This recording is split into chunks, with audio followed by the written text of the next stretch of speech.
We're back for the first time in almost a year, breaking down a Marvel Cinematic Universe movie. This time we're talking about Black Widow here in the Marvel Rewatch Review series. When I say rewatch, obviously it's just a movie that we saw a couple of weeks ago, having come out just a month ago.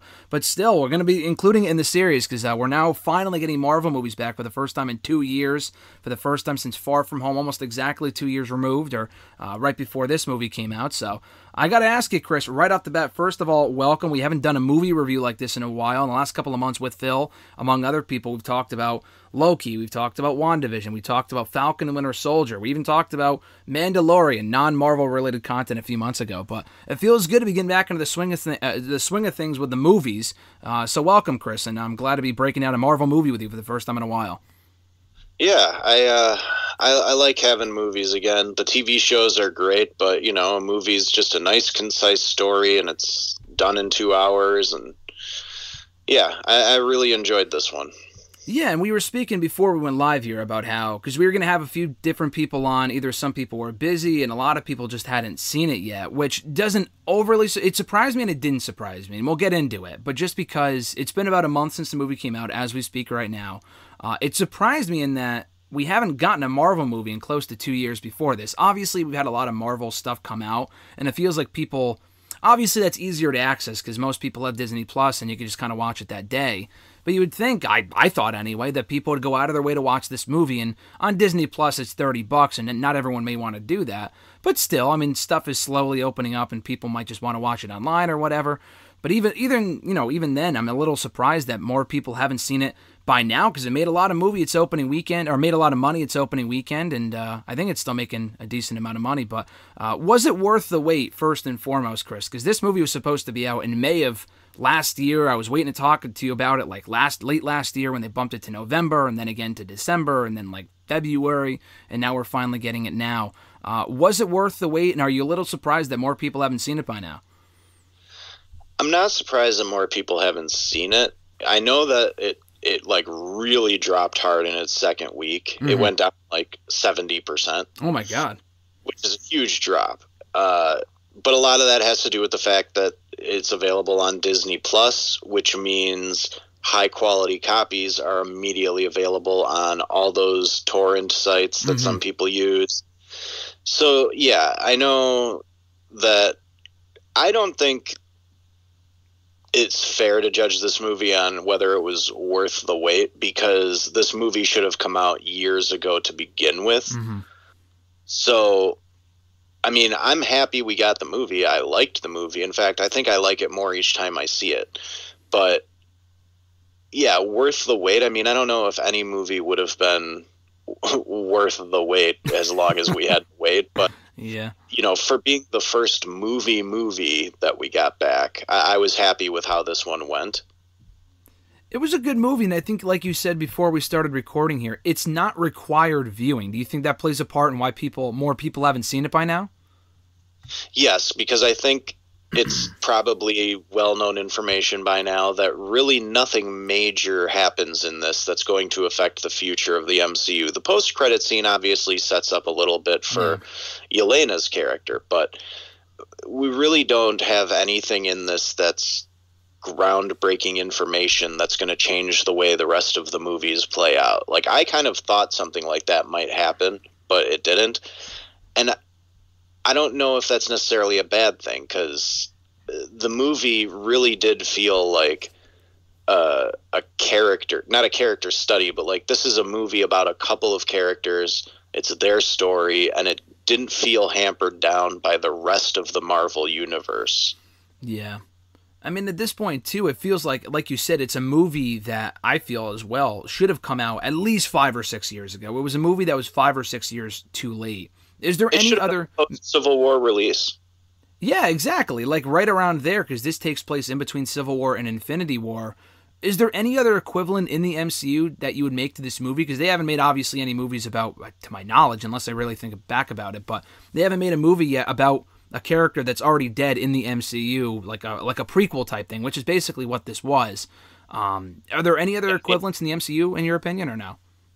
Captain Marvel was technically like a prequel to everything else. Yeah. But that movie has a character that's now like expected to be a big part of the MCU, so it definitely isn't the same situation. I would say that, like, from now on, if I watch the MCU in order, I'll probably do a weird order where I put this right after Civil War, because that's where it feels like it fits best.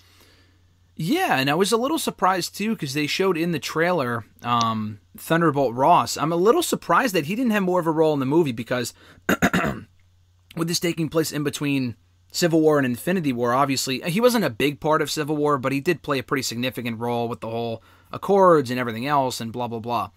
But that being said, I figured we saw him at the beginning of this movie.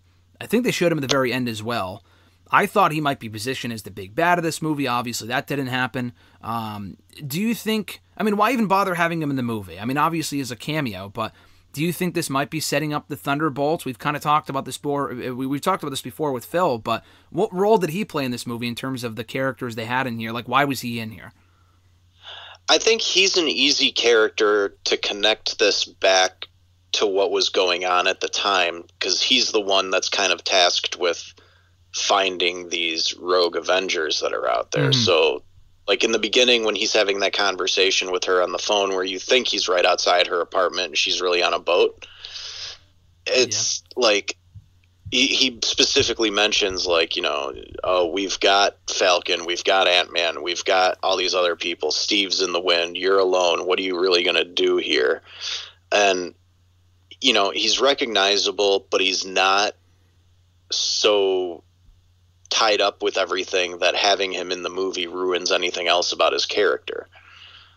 So yeah, I think it was like the perfect choice, because he's sort of a Coulson type character. Mm-hmm. Like, he's the government employee who, he's not bad, he's not good, he's just there to sort of be the connection between these technically vigilantes and the U.S. government, and, like, sort of trying to keep them in line and failing. But I don't think he's ever really going to make a full heel turn. Mm-hmm.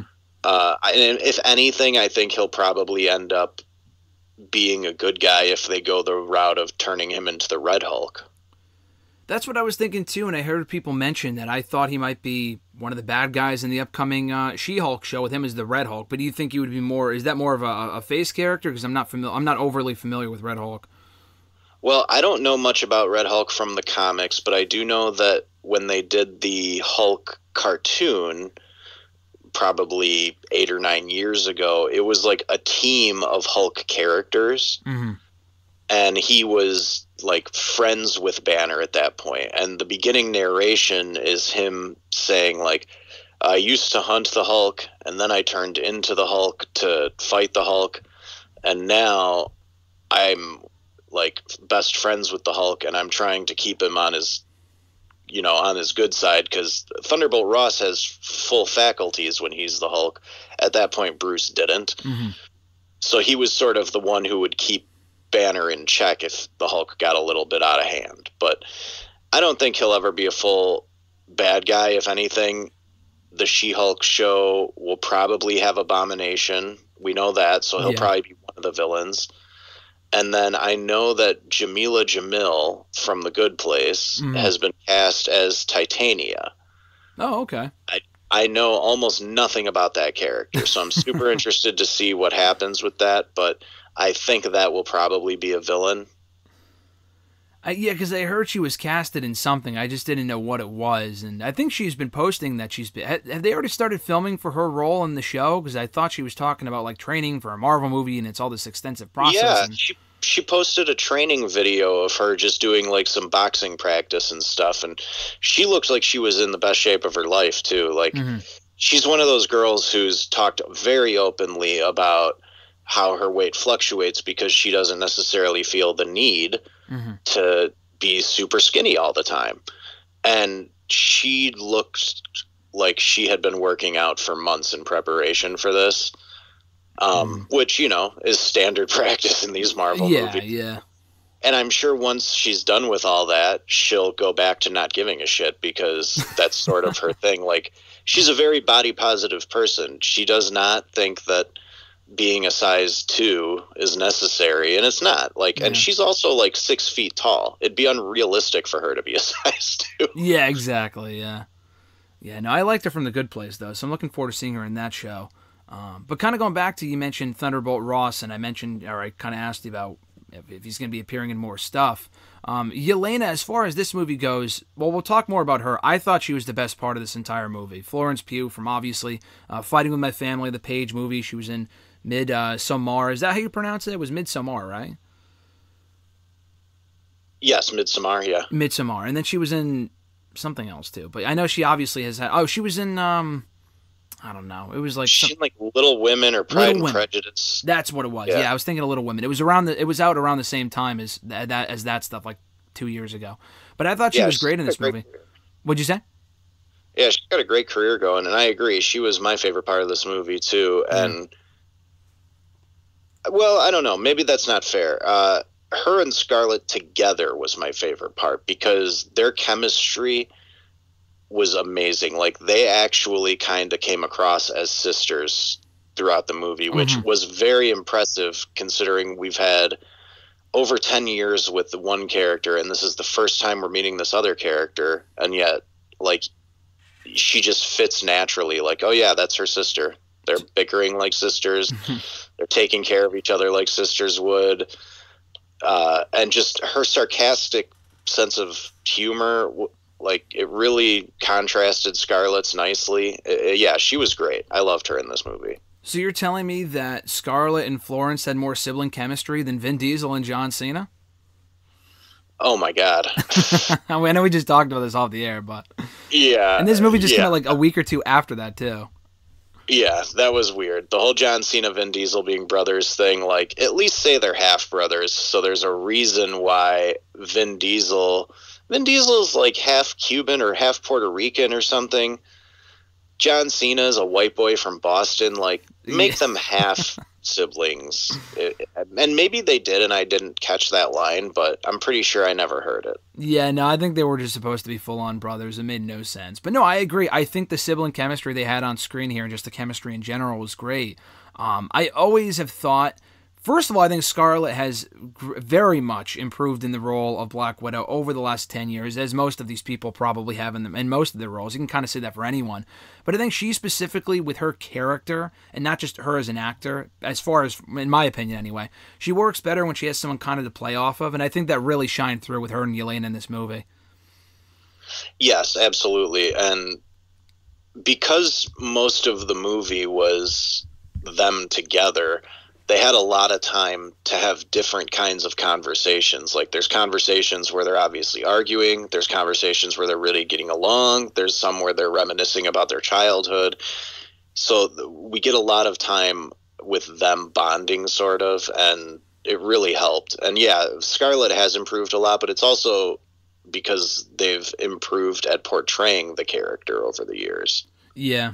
Yeah, no, she's been great. I think she's really coming to her own in the role, and I mean, it's great that she had her own movie. She should have had her own movie, but like we said, this should have happened absolutely years ago, like right after Civil War, or maybe before Infinity War, or maybe right before like that Captain Marvel spot. But I know they needed that to kind of introduce Captain Marvel, so they kind of ran into some issues with that. But I thought they were great here. We also had Alexei, their kind of father figure, so to speak, and Melina as well. Your thoughts on the roles that they played in this movie? Well, I like David Harbour from Stranger Things, so seeing him in this playing a completely different type of person was really fun. You could tell he had a lot of fun playing this character. Oh, 100%, yeah. And that always makes the performance more enjoyable, I think. Melina's character, I really want them to use her again, because she just did not get very much screen time. And Rachel Weisz is such a good actress that, like, if they do, let's say Yelena at some point gets her own movie, I really hope they bring Rachel Weisz in for that, because her character just did not get enough time to really develop, because she sort of went from being like cool with the whole Red Room thing to being like, oh, you guys want to take it down? Sure, I'll help. Like, in exactly. Yeah. That was my only quibble with the movie, is like, she seemed to have no problem just immediately turning on these people that she was working with all that time. Like, I don't know. They can only do so much in the short amount of time they have, I know, but that's also maybe a product of the villains in this movie being underdeveloped. That was really the only issue with this movie, was the way the villains were portrayed didn't make them memorable. So that was my next two questions for you. As far as the Melina thing goes, yeah, I was wondering that too, because like you said, she was kind of down with the whole Red Room thing, and they did that uncomfortable scene where she choked the pig, or what, I think it was the pig, and then with the mind control or whatever. I'm like, okay, what the fuck? And then I know they did what they did with the swerve and the face swap just to make you think that, okay, she sold them out, but she actually didn't.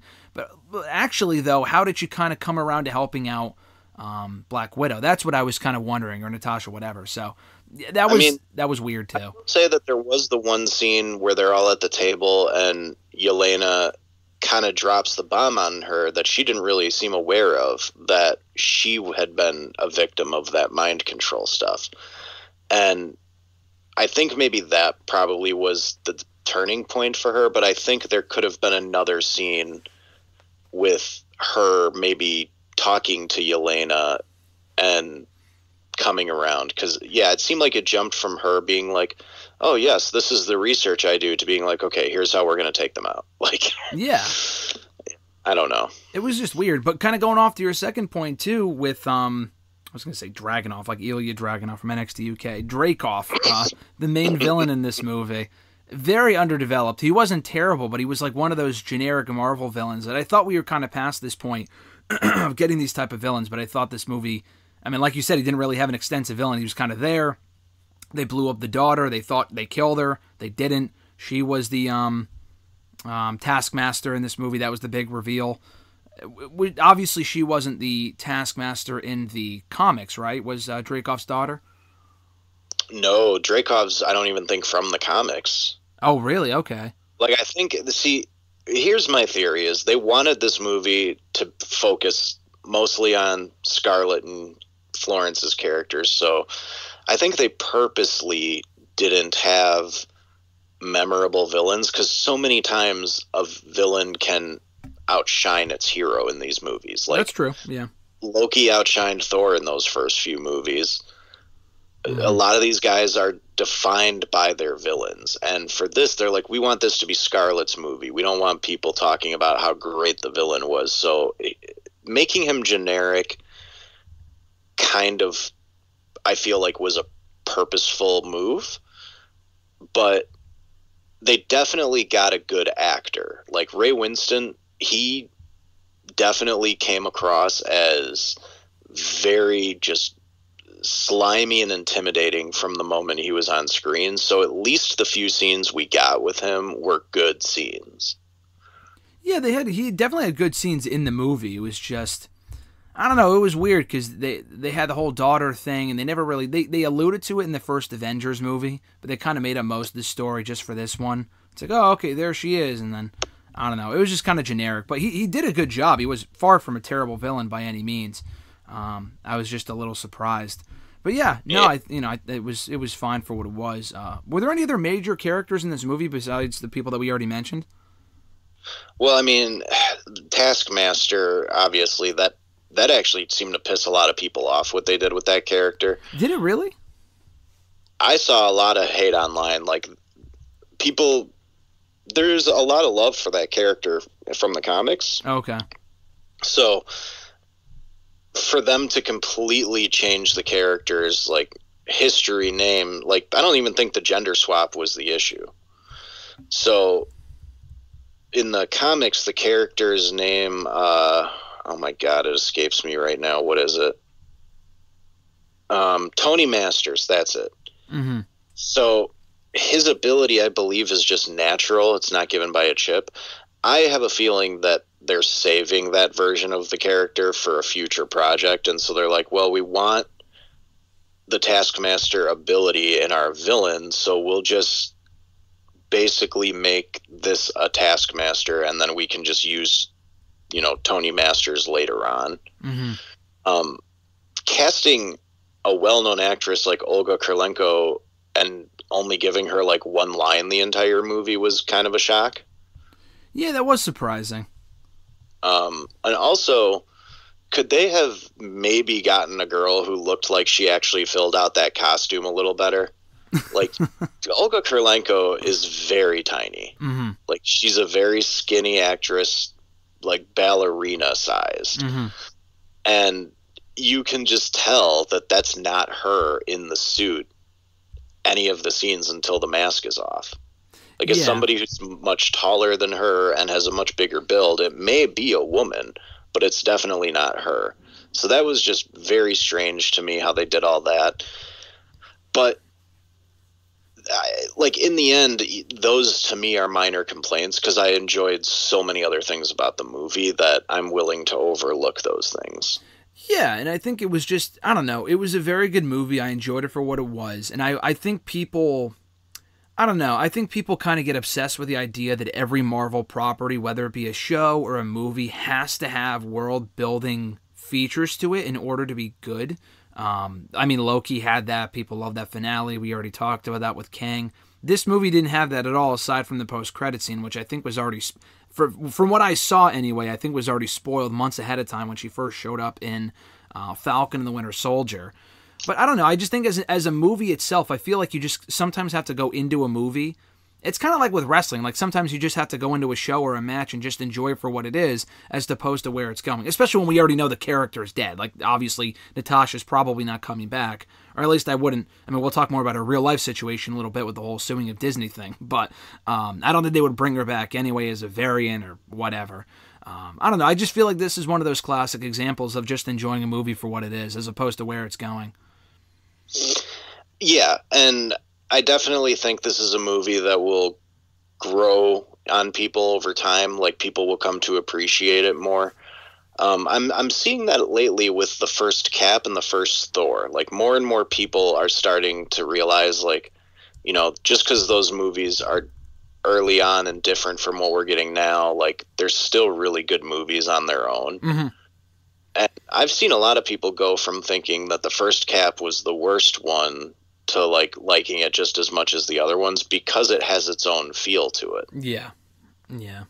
I think that's what's like, key with a lot of these movies. Each Captain America movie feels genuinely different. Like, that first one is just such a throwback, and then the second one is kind of a spy thriller, and then the third one is just a giant team-on-team action. Like, they did a good job with that trilogy, but with this movie, it's like, I've watched it probably 3 times now, all the way through. Oh, wow.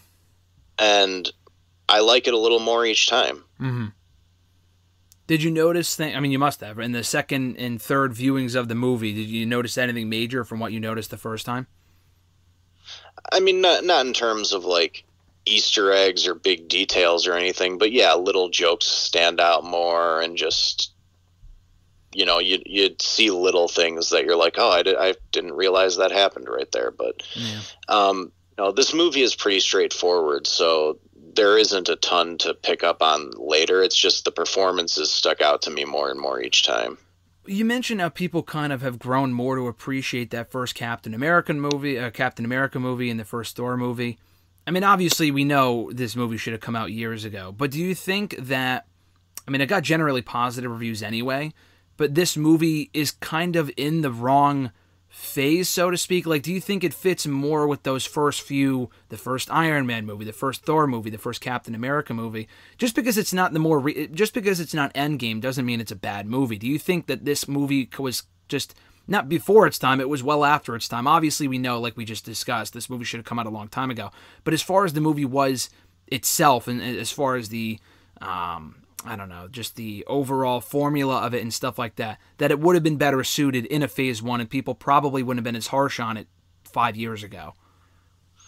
I mean, I think it probably would have been better in phase 2. Mm-hmm. Like, it really feels like one of those movies to me because it's, you know, a Winter Soldier type of movie. Yeah, like, it's an existing character, but it's a solo movie, and phase 2 had a decent amount of that. Yeah. So, yeah, I think this movie, I really do think that the biggest mistake they made was just not making this sooner. But you know, at least now we'll probably have Florence Pugh for a while. And I'm assuming we're going to get at least a cameo from David Harbour and or Rachel Weisz in a future thing because they're still around. Do you think we can get a cameo from Alexei with Captain America? Because he kind of teased that, but I know he's dead. So, do you think that's leading anywhere with the line that he made in prison? Well, here's the thing. Somebody else pointed something out too. Like, so if Isaiah Bradley was like kind of a secret Captain America for a little while, how do we know that there weren't others? That's what I was thinking too. It definitely wasn't Isaiah Bradley, right? Because he was done by that point, I think. Yeah, he would have been done by that point, but maybe he did fight a Captain America at some point, and maybe we'll get a flashback to that. Or, I mean, I thought the post-credit scene was going to be. It would be kind of funny if they threw something into one of these what if episodes about it. Maybe, yeah. But yeah, it would be fun to find that out too. I don't know what character they would use though, because all the people who've been Captain America have sort of been introduced, but there might be one other one that I'm not thinking of. Well, not Peggy, right? Because I know that's obviously the first episode of What If. No, she would have been Captain Britain. Oh, okay. Yeah, I think all the people who've had the mantle of Captain America have either been introduced or are, like, you know, retired. Yeah. Well, it's possible. They could always go back to it in another movie. Kind of going back to the Phase thing for a moment, and how this was actually obviously supposed to kick off Phase 4. Far From Home wasn't a part of Phase 4. That was still Phase 3. With this coming out last May, in May of 2020, from what I can recall, this would have been first, and then I think Falcon and Winter Soldier, and then maybe a movie, maybe, I don't know, but definitely WandaVision after that. They switched up the whole slate due to COVID and everything kind of coming out at weird times, and they could release stuff on Disney Plus well before they could release it in a movie theater, which is why they waited so long for this. Do you think it ended up working out for the best that this wasn't the first movie, and that you think people probably would have gotten their hopes up for a movie that didn't really have any major details? Not that WandaVision had that many more world-building stuff, but it seemed like it was a much more satisfying first project in Phase 4 as this would have been. I don't know. I think people probably would have responded to this the same, just because it's like, it's kind of a weird movie to exist. Like, we're going to take a dead character and make a prequel movie about her, but it's also going to launch a new character. I definitely think had this been the first appearance of Julia Louis-Dreyfus's character, it would have confused people a lot more. I agree. So I actually think that worked out because we get this long introduction of who she is and what her name is. And then so when we see her here, we don't need that. We know who she is. And the fact that, like, the only thing we hear her referred to as Val really quickly, it doesn't matter. We know who it is. Yeah. So, yeah, I think that maybe that actually ended up helping in the long run. Yeah, no, I like the fact that we got her in Falcon Winter Soldier, because like you said, I would have definitely DM'd you or had to look it up or whatever just to find out what the character was about, because that was kind of the situation that I was in after I saw her in Falcon Winter Soldier. But they kind of explained who she was, gave her full name. We didn't get that here. It was a quick cameo with her and Yelena. So your thoughts actually on the post-credit scene and what it might be setting up? Obviously, we saw the picture of Hawkeye, so it looks like Yelena might be in the Hawkeye show, I believe, coming out later this year. Confirmed to be in a few episodes at least. Okay. So my guess is, so it seems like Val's putting together a team. Yep. But it might not be such a good team. Yeah. Yelena is going to, in my opinion, probably remain a good person. So I think she's going to get sent out on this mission. Hawkeye will convince her, like, no, I'm not a bad guy. This is what happened. Mm-hmm. The person you're working for is actually a bad guy, or at least not a good person. Mm-hmm. And that's probably what will push her more towards maybe if they're doing Young Avengers rather than whatever she's doing, Dark Avengers, or getting something going for Hydra. Who knows? Yeah. That's what I was thinking, too. I don't think she would end up on this team that they seem to be putting together. And we've already talked about this before in our Falcon and Winter Soldier review a few months ago. in addition to John Walker, and probably not Yelena, just might be a setup for something that she'll probably just branch back off on her own, who else do you think would be on this team of Val's? Probably Zemo. Yeah, I was going to say whether it be characters that we've already been introduced to or characters that that still have yet to debut in the MCU. Yeah, it could. My guess would be Zemo would be one. I really don't know who else though, because like a lot of Marvel villains are either dead or just too old to end up on a new team. Any chance Sam Rockwell has any involvement with this? His character? It would be cool if he came back as like their weapons supplier or something. But if Val's technically with the government, or at least pretending to be, like, she probably has those resources to begin with. Yeah. I don't know. It'll be weird to see like a bunch of new characters brought in all at once if that's how they do it. But I have a feeling this is a multi-year plan, so we're probably going to get slow introductions in each of these movies of different people. Like, even though Ant-Man, we know Kang is the main villain, there might be a secondary villain in that who then goes to this other team. Like, they're probably going to plant seeds all throughout these next few movies and shows before we get the next big team-up movie, whenever that ends up being. Yeah, I think we're far ways from that. I think it's probably going to be at least, I don't know, 4 or 5 years maybe. I mean, they could always add one in the lineup, but it doesn't look like they're aiming towards doing one anytime soon. Yeah, I don't know. It seems like they're probably going to try and bring as many people as they can in for the Secret Invasion storyline with the Skrulls. Yep. But beyond that, I'm not sure what else, because we've also got, we know we've got Cap 4 coming up. Yep. We've got Spider-Man. I mean, there's a lot of stuff. I mean, Doctor Strange, Ant-Man, a ton of stuff. Love and Thunder. Plus all these characters for these Disney shows, so like She-Hulk, Moon Knight, like just all these different things are getting set up. I think Moon Knight, they've already started like pre-production on it, so like they've cast most of the roles. Ethan Hawke is playing the villain. That'll be kind of fun. Interesting. And it's what's his name? Oscar Isaac is playing Moon Knight, the guy Poe Dameron from Star Wars. Oh, okay, yeah, that's cool. I was gonna say I recognize the name. Yeah, he was also Apocalypse in X-Men Apocalypse. Oh, I didn't know. Yeah, I didn't see that movie. Oh, well. I haven't seen most of the X-Men movies, especially the late. I saw the first like maybe 2 or 3 that came out in the early 2000s. I don't think I didn't see the rest aside from Logan, I don't think. I mean, most of them are on Disney Plus now. Yeah, I saw that, yeah. They've been adding them. And the ones that aren't are on Hulu, like Deadpool and Deadpool 2 are on Hulu. They'll probably get those on Disney Plus at some point, right? Because they own that shit? But no, that's what they're doing is like all their R-rated stuff is going to go to Hulu. Oh, I forgot. Yeah, Disney owns Hulu. I forgot about that. Yeah, so Logan, Deadpool, those are going to stay on Hulu, but Disney Plus will be everything else. Okay. Interesting. But yeah, Oscar Isaac, his performance in Apocalypse was like he's under a bunch of makeup and his voice is distorted. Like, you can't even tell it's him. Like, it's just such a generic thing. So it'll be kind of cool to see him get a chance at the comic book genre again, but as a hero this time. Yeah, it'll be cool to see him in that movie, and they got a lot of stuff lined up, like you said. So it's probably going to be a while before we see a next Avengers movie or a team-up movie. And like you said, they'll probably have him in Secret Invasion. I don't even know if they put a date on that yet. That probably is a couple years down the road, I would have to imagine, but we'll see. Is that a show or is that a movie? Because I thought it was a show. It is. It's like it'll be Samuel L. Jackson's show. Yeah, basically. Okay, I was gonna say, yeah, that's what I heard. But I know that Ben Mendelsohn, who played Talos in Captain Marvel, he's set to return for it as well. Oh, okay, cool. And I'm assuming the actress who played his wife will too, since she's still around.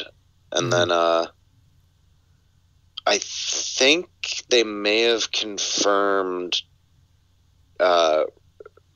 somebody else too, maybe Thunderbolt Ross or something. I don't know. There was somebody else I saw where they're like, so and so is officially in that show. Oh, maybe. Yeah, I know they did the cast reveal for all those shows back in like December or something like that. Yeah.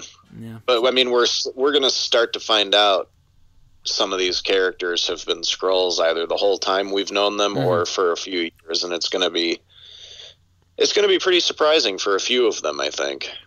I'm curious who it's going to be. Yeah. It's going to piss some people off too, because people are going to be like, "So what? What happened in this movie just doesn't matter. That was just a Skrull." Like, yeah, it's going to make some people angry, but it's necessary.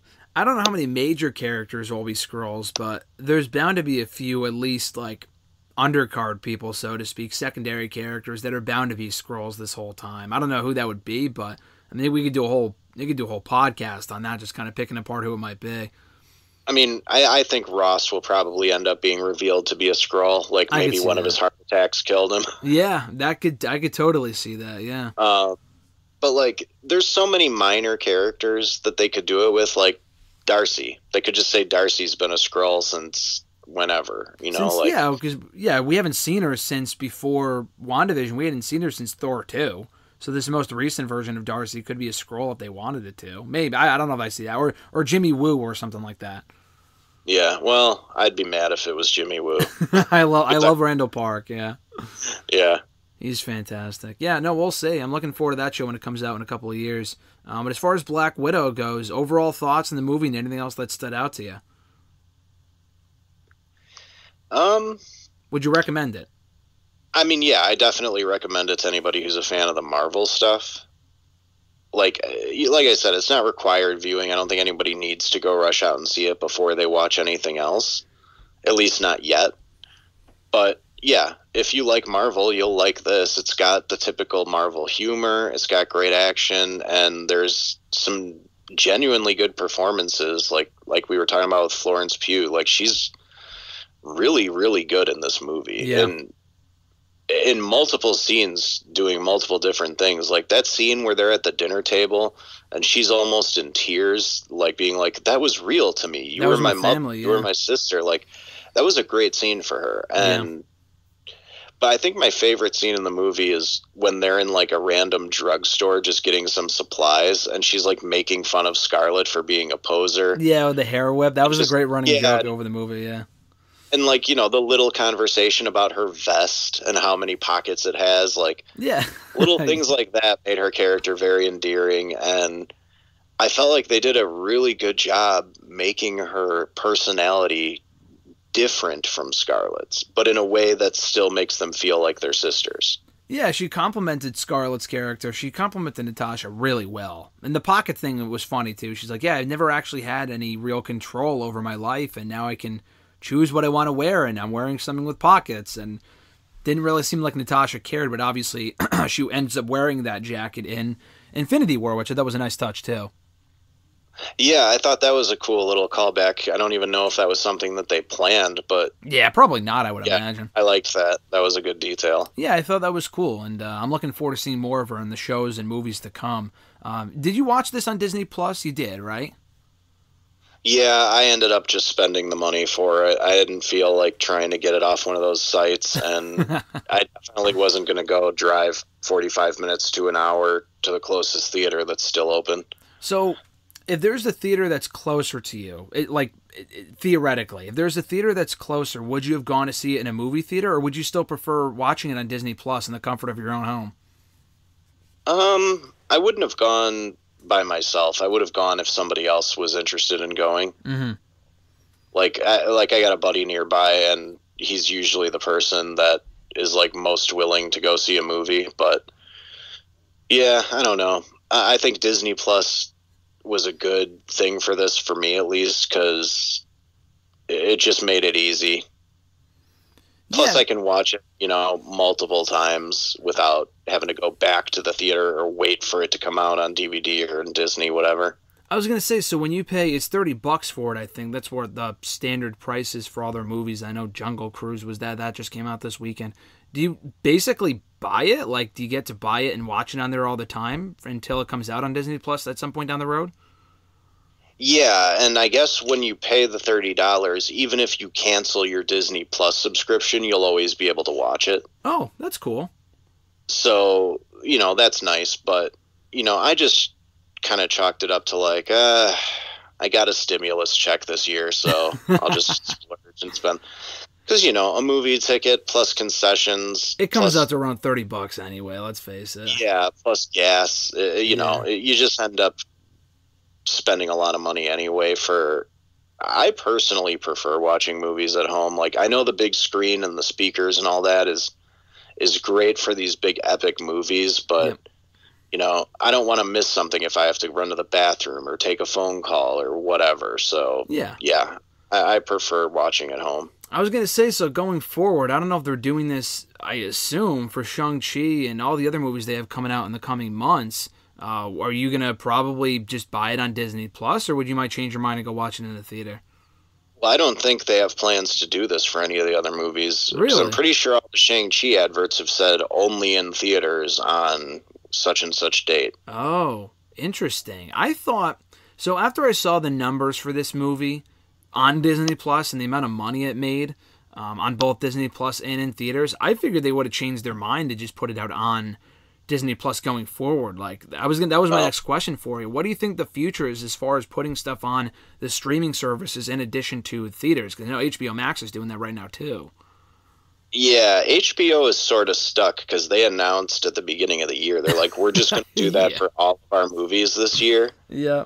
And so if they go back on it, people will be kind of mad, but at the same time, they're getting pressure from theaters. Like, theater owners are really mad that is happening. Yeah, they're losing business because, like you said, Black Widow's numbers on weekend 2 were terrible.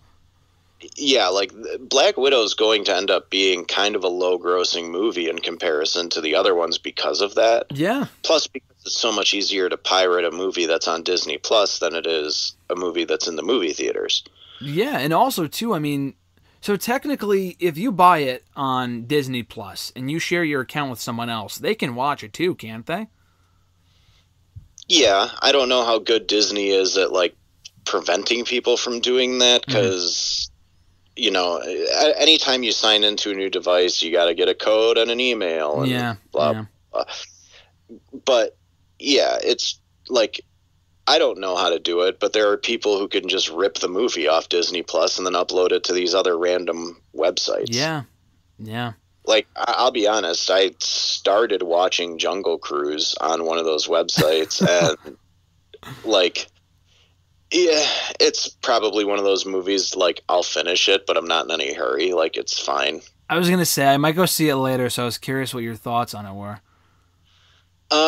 Typical The Rock, like, he's quipping a little bit. I like Emily Blunt, so... Yeah. That was the main reason I wanted to see it, actually, was her. Mm-hmm. I'm only about a half hour into it. It's so far, it's just, like, fine. It's just kind of middle of the road. Why is it a 2.5 hour movie? I don't understand that. Why are these movies so long when they don't need to be? Well, I think they want this one to kind of do what Pirates of the Caribbean did and, spawn a franchise. I was going to say, yeah, that's what it feels like, yeah. Because that worked so well for Haunted Mansion. Well, with Pirates of the Caribbean and this, like, I could see them trying to tie them in and be like, oh, yeah, they're in the same universe. This is something from the Pirates movies in this other movie. So they're both based on random rides from Disney. Yeah, just random rides, yeah. Disney loves to connect shit, so... It would not surprise me at all if there was some kind of Easter egg in that movie, like, oh, look, it's the mast from the Black Pearl is sticking up out of the water over there or something. Yeah. I think they are making... Did they make a fifth Pirates of the Caribbean? Yeah, they did make a fifth Pirates of the Caribbean movie. I thought they were making another one. That might have been the last one. I don't remember. I remember watching it. It just was not that good. A while back, Disney announced we're going to do another Pirates movie without Johnny Depp. Oh, did that not get good reaction, I would assume? Well, that last movie was not good. Even though it made a lot of money, it was not very well received. And Johnny Depp had all that legal issues, so, like, every studio was sort of dropping him. But now it's sort of come out that maybe Amber Heard was lying about some of that, so Johnny Depp is, like... I don't know necessarily if he's vindicated, but a lot of people are like, oh, he's not the piece of crap we thought he was. Warner Brothers might bring him back for Fantastic Beasts or whatever at some point. Yeah. I don't know. Who even knows what's going on with that? Those movies were terrible too, but the Pirates of the Caribbean franchise, like, it's basically just pirates and magic, so they don't need Johnny Depp, but no, but he's like the best part about them, I think. For sure. And it's going to be hard to imagine that they can create another character that memorable. Yeah. Because, I mean, that first Pirates of the Caribbean movie was great. Like, I love that movie. I don't really care for anything that came after it. Mm-hmm. But the first one was just so much fun. Like, it really was just kind of like an old school swashbuckling adventure movie that... Yeah. Even though it had like tons and tons of special effects, you could still tell that they were on a real ship for most of that. Yeah. Like they actually did build ships and have them in these big water tanks and stuff, and it added some realism to it. I love those movies. I liked the first three. The fourth one was all right, and then the fifth one was just terrible. But yeah, I love those movies. I don't know if Jungle Cruise will have similar. I mean, the success, second and third ones were okay. Basically, once Orlando Bloom and Keira Knightley weren't in them a lot, then they stopped being entertaining. Well, they weren't in 4. I think they came back for 5, or at least Orlando Bloom did. I forgot who wasn't in 4. He was barely in it though. In 5. Yeah, I think it was more of like a cameo than anything else. Yeah, they probably just wanted to get him in there just so people would go see it, because that fourth one wasn't that good.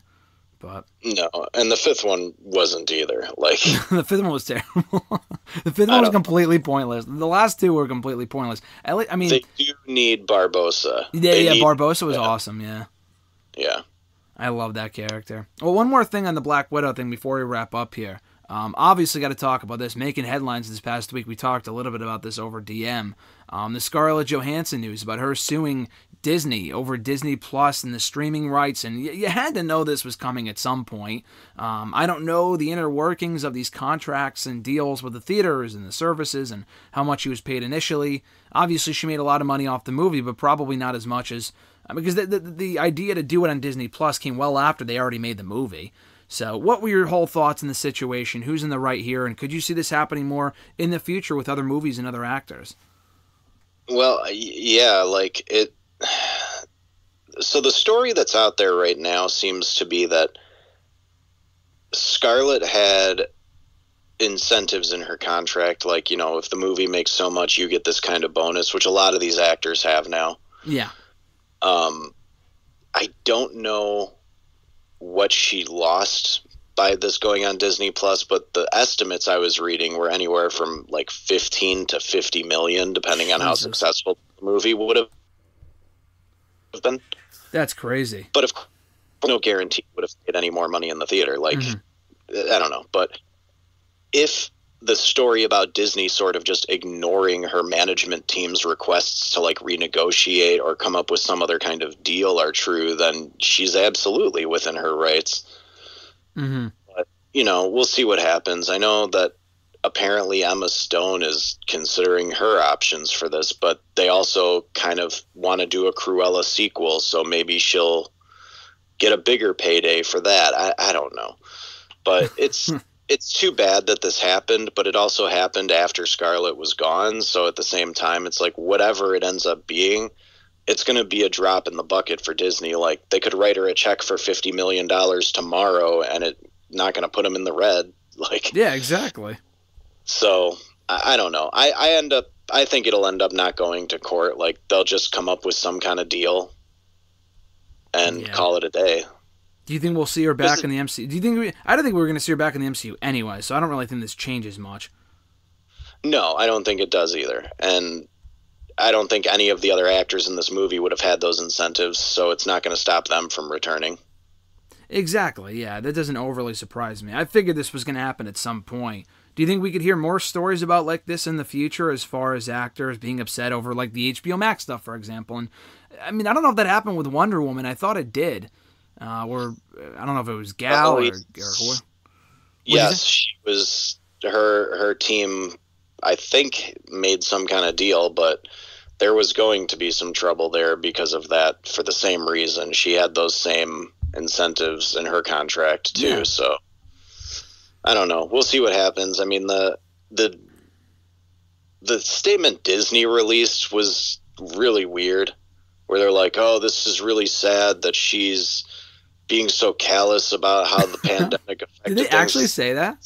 Yeah. Wow, that's weird. That PR person probably got fired.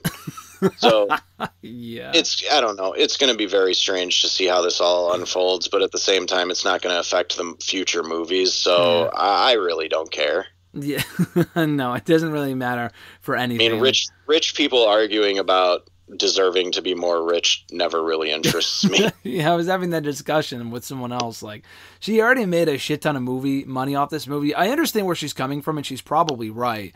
But it's not going to make or break her. Like, it's just a couple more $1 million over the $1 million she already made, and the millions upon millions of dollars she already made from it being in theaters. So it is what it is. It's just a funny story. But yeah, exactly. The rich getting richer. Who gives a fuck?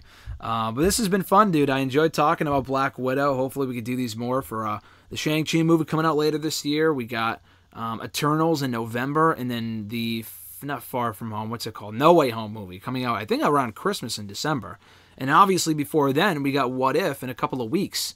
So definitely going to be talking about that. It's obviously not going to be the same as like analysis and what's next and predictions, because it's all, every episode is its own thing. So we're just kind of give our thoughts on it and stuff like that. So I look forward to doing that in a couple of weeks. But before then, we already spoke about it earlier before we hit record. But I would love to talk about Suicide Squad. That comes out next weekend as we speak right now. And I'm definitely going to be going to see it when it comes out. I'm looking forward to this one, a James Gunn production. So if you see it this coming weekend in any form or fashion, let me know, and hopefully we could do a review. I'll definitely be seeing it. Oh, yeah, awesome then. Then if we can, hopefully Phil will see it too. Maybe you'll want to see that movie before he sees Black Widow, because I think it'll be better anyway, you know? Yeah, probably. Yeah, we'll see. But hopefully we can get him on there or someone else, and we can talk about it next weekend. But people can find you on the Twitter machine, Chris, at @BR_Doctor. And all the other Marvel movie reviews that we've done over the last year and a half are available in the playlist down below. Chris, this has been awesome, man. Thanks for coming on. Thanks.